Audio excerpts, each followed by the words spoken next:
Doctor Nagai sinjechuu barbaada. Akkasumas namoonni asitti walitti qabamtan nageenyi kiyyeessan haa ga'u. Maqaan kiyyaa Amiin jedhama. Biyya Kaameruun tan Afrikaa keessatti argamtu irraa dhufe. Doctor barumsa halkan irraa saayinsii fi Quraanaa wal qabsiistee nuu kennitee fi si dinqisiifachuu barbaada. Science and Quran. Obboleessa wayita gaafii dhiyeessitu osoon jarjariin tasgabbinaa se'e. Sagalee teetis ol kaasiitii suutajii dubbadhu. Maqaan kiyyaa Amiin jedhama. Afrikaa biyya Kaameruun jedhamtu irraa dhufe. Maqaan hin jette? Amiin. Ati muslimaa?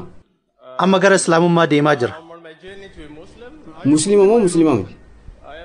Muslimaa miti. Garuu amma gara Islaamummaatti dhiyaataa jira. Kanaafuu qabxiilee wahii kan akka ifanaaf gootu barbaadutu jira. Garuu muslimaa miti? Eeyyan ammatti muslimaa miti. Hayyoo obboleessa. Doctor qabxii Islaamummaa fi Kiristaanummaa jidduutti wal falmisiisaa ta'e tokko akka ifanaaf gootu barbaada. Gaafii kiyya akka armaan gadii kanatti siif dhiyeessa. Wantoota ajaa'ibaa fi Mojizaa kan Nabi Muhamad wayita lubbuun dachii tanarra jiru dalage kan namni aadiin dalagurraa adda tahe akka naaf himtu barbaada. Fakkeenyaaf Kiristaanummaa keessatti akka nuti amannutti Yesus nama du'e du'aa kaaseera. Akkasumas bahararra miilaan deemeera. Kanaafuu inni nama aadii osoo hin taane nama namaa oliiti. Waan kana sirritti beekna.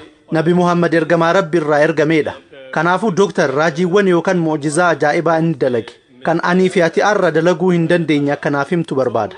Gaafin kiyya isa kana. Some of those extraordinary work or miracle that he performed that you and I cannot do it today.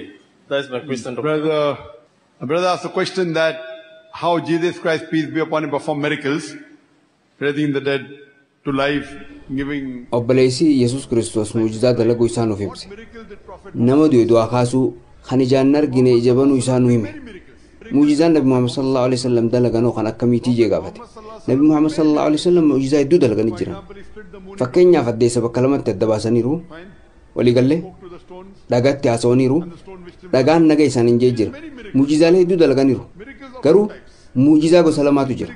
Muujizaaleen gariin kan yeroo dabre dalagaman kan amma nutiif duuba deebinee mirkaneeffachuu hin dandeenyetu jira. Fakkeenyaaf Nabi Isaan alayhi salaam nama du'e du'aa kaasuun isaa himamee jira. Nuti Quraanni waan nutti himeef itti amanna. Garuu har'aan tana namni tokko natti dhufe Yesus Kiristoos alayhi salaam nama du'e du'aa kaasuu isaa naaf mirkaneessii osoo naan jee mirkaneessuu hin danda'u. Waan Quraanni natti himeef itti amanna. Atillee waan macaafni siif himeef itti amante. Garuu gama saayinsiitiin mirkaneessuu dandeessaa? Yesus Kiristoos alayhi salaam nama du'e du'aa kaasuu isaa mirkaneessuu dandeessaa? Hin dandeessu. Yesus nama argaa dhabeef ija deebisee jira. Quraanni waan kana waan natti himeef itti amana. Atillee waan macaafni sitti himeef amante. Namni musliima ta'een yookaan kan kiristaana ta'een akka isaan mirkaneessuu na gaafate mirkaneessuu danda'a. Lakkiif duuba deebi'ee mirkaneessuu hin danda'u. Kanaafuu muujizaaleen akkanaa kunniin hundi yeroo irratti murtaa'udha. Haaluma wal fakkaatuun muujizaaleen Nabi Muhammad sallallahu alaihi wasallam dalagan gariinis akkasuma. Fakkeenyaaf ji'a bakka lamatti adda baasaniiru. Waan kanaaf duuba deebinee mirkaneessuu hin dandeenyu. Yeroon of duuba deebi'uu hin danda'u. Warri saayinsii addeessa irra waan sarara fakkaatu wayiitu jira jedhan. Tarii sun bakka addeessi bakka lamatti itti cite ta'uu mala. An sirriitti hin beeku. Muujizaan guddaan Nabi Muhammad sallallahu alaihi wasallam Quraana. Quraanni muujizaa oliiti. Waan Rabbi irraa buufame. Waxii Rabbi biraa Nabi Muhammad irratti buufame. Nabi Muhammad sallallahu alaihi wasallam waan dhageen qomatti qabachuudhaan irra deebi'anii himan. Kun muujizaa. Muujizaan kun arras mirkaneeffamuu ni danda'a. Arra mata duree Quraanaa fi saayinsiin ammayyaa wal simmoo wal dhabuu jedhu irratti haasa'utti jira. Kanarratti hundaa'uudhaan Nabi Muhammad sallallahu alaihi wasallam nabiyyi sirrii ta'uu isaanii mirkaneessuu dandeenya. Nabi Muhammad sallallahu alaihi wasallam irratti Quraanaatu buufame. Isaan ammoo irra deebi'anii dubbatan. Ammatti mirkaneeffamuu danda'uun isaa ammoo muujizaa ta'uu isaa nu mirkaneessa. Kanaafuu Quraanni muujizaa an beeku keessaa kan yeroo irratti murtooyne. Yeroo sanittis mirkaneeffamuu ni danda'a. Yeroon Quraanni buufamu sun yeroo saayinsii fi teekinooloojiiti miti. Uummanni yeroo san ture waa'ee teekinooloojii humaa wanti beekan hin jiru. Yeroon sun yeroo ogbarruu fi ololooti. Fakkeenyaaf Quraanni foon booyyee nyaachuun haraam jedhe. حرمت عليكم الميتة والدم ولحم الخنزير عرفهم بوي سورچو ما حرام اكته ساينس رت هنداي دكو بدو قباچو isa si mirkaneessu danda'a wantoota fakkata adda addaaf keessa qaba yeroo sanitti garuu حرمت عليكم الميتة والدم ولحم الخنزير jaamee خلاص akkaataan quraanni itti dubbate isaan hawwate ummanni arabaa sitti amane arri garuu yeroo ogbarruu fi ololooti miti kanaafuu quraanni yeroo ogbarruu fi ololooti muujizaa ta'uu isaaf mirkaneessee jira arras bara saayinsii fi teekinooloojii kanatti mirkaneessaa jira Boru ammoo tarii teekinooloojiin kan biraa ta'uu mala. Boru teekinooloojiin haaranii fedhaa dhufu yeroo sanittis quraanni muujizaa ta'ee itti fufuun isaan oolamu. Sababa kanaafiin wayitaan haasoo kiyya jalqabu kitaabni tokko kitaaba Rabbii ta'uu isaatiif ragaan qormaata yeroo dabruu jedhe. Quraanni qormaata san bira dabree jira. Qormaata kana macaafaaf yoo dhiyeessite macaafa saayinsiidhaan yoo madaalte macaafni ni qofa. Wantoota macaafa keessatti ibsaman kan saayinsiidhaan walitti bu'an qofa irratti haasoo bal'aa godhuun hin danda'a. waligalee haasoo dheeraa ta'e qabxiilee saayinsii walitti bu'an kan macaafa keessa jiran qofarraa haasa'uun hin danda'e. Kanaafuu macaafa waan kana fayyadamtee yoo qormaatte macaafni ni kufa. Kitaabban quraanaan ala jiran hunda karaa kanaan yoo qormaatte kitaabban hundinuu ni kufu. Quraana qofatu qormaatti san dabra. Kanaafuu muujizaan hanga irraattis jiru kan Nabi Muhamad sallallahu alaihi wasallam kenname quraana. Ati Nabi Muhamad sallallahu alaihi wasallam amantaa? Nin amanaa. Nabi Muhamad sallallahu alaihi wasallam ergamaa rabbii ta'uu isaanii amantaa? Nabi Muhammad ergamaa rabbiiti. Yesuus gooftaadha itti amantaa? Eeyyan nin amana. Bakka kamitti macaafa keessatti Yesuus gooftaadha jedhamee ibsame? Dhaamsa hedduutu ibsameera. Himni shakkisiisaan ta'in guutuu macaafa qulqulluu keessaa bakki Yesuus Kiristoos arraba isaatiin ani gooftaadha yookaan ammoo ana nagabbaraa jedhee itti dubbate hin jiru. Macaafa keessaa hima shakkisiisaan ta'in hima mamsiisaan ta'in bakka barbaadderraa bakka Yesuus Kiristoos alayhi salaam arraba isaatiin ani gooftaadha yookaan ana nagabbaraa jedhee natti mul'ifte anarraan tana kiristaanummaa fudhachuudhaaf qophiidha. An waa'ee musliimoota biroo bakka bu'ee haasawaan jiru. Ammatuma kiyya rakkoo tana keessa kaayutti jira.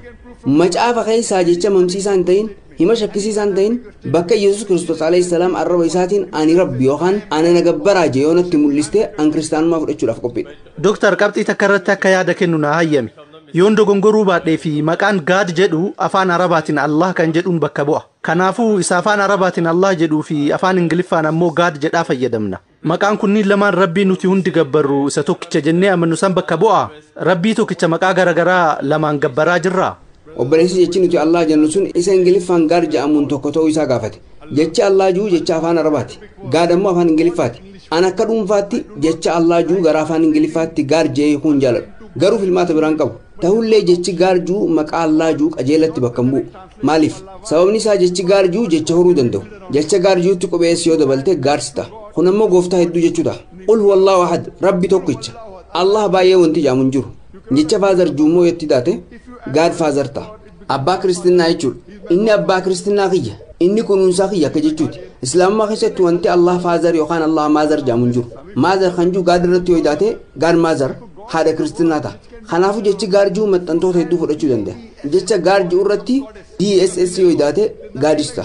Gooftaan talaa jechuudha. Wanti Allah dhiira Allah dubra jaamu hin jiru. Allah subhaanahu wa ta'ala waan hundarraa adda. Rabbi saalan qabu. Rabbi subhaanahu wa ta'ala abbaan qabu. Jecha gaarjuu durarratti tiin kajuu yoo daate tiin gaarta. Wanti tiin Allah jaamu hin jiru. Sababa kanaaf jechi gaarjuu jecha sirriitii miti.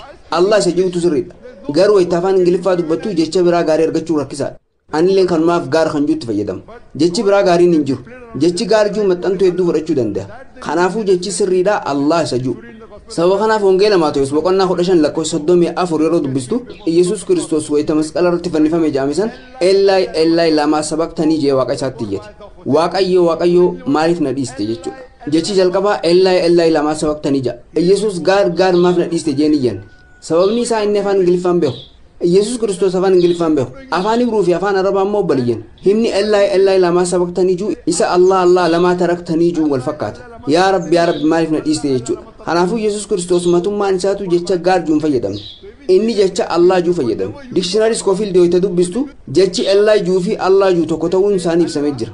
Akkasumas Yesuus Kiristoos alayhi salaam guyyaa takkallee angooftaadha jee aangoo gooftummaan fudhanne. Ati ammoo inni gooftaadha jettee dubbatta.